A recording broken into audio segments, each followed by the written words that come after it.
Europe 1. Gabriel Attal en déplacement donc hier dans le Rhône, au contact Alexis des Français. Le chef du gouvernement s'est d'abord rendu dans la commune d'Orliena, puis à Saint-Laurent-d'Agny où il a pu échanger avec 150 Français. Et sur la forme, c'est debout, dans l'arène, micro à la main, que Gabriel Attal a pris le temps de répondre aux questions. Un échange qui rappelle le grand débat d'Emmanuel Macron après les manifestations des Gilets jaunes.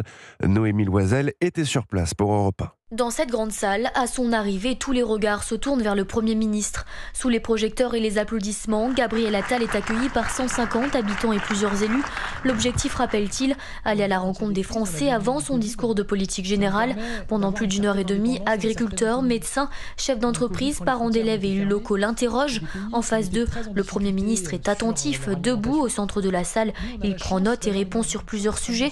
Manque de médecins traitants, santé mentale des jeunes, éducation prioritaire ou encore écologie. Dès la première question d'un arboriculteur maraîcher, le Premier ministre montre son soutien à la filière agricole. Il faut que vous puissiez vivre de votre travail. Et garantir la rémunération, c'est quoi ? Ça veut dire faire en sorte que dans toute la chaîne, avec la grande distribution, le consommateur, etc., il puisse y avoir une juste part pour les agriculteurs. Et je sais que sur ce sujet-là, il va falloir qu'on fasse davantage de contrôle. Parce que tout le monde ne joue pas le jeu et c'est pas toujours respecté et c'est inacceptable. À la fin du débat, beaucoup de participants disent avoir été entendus et compris, mais attendent désormais les actes du gouvernement.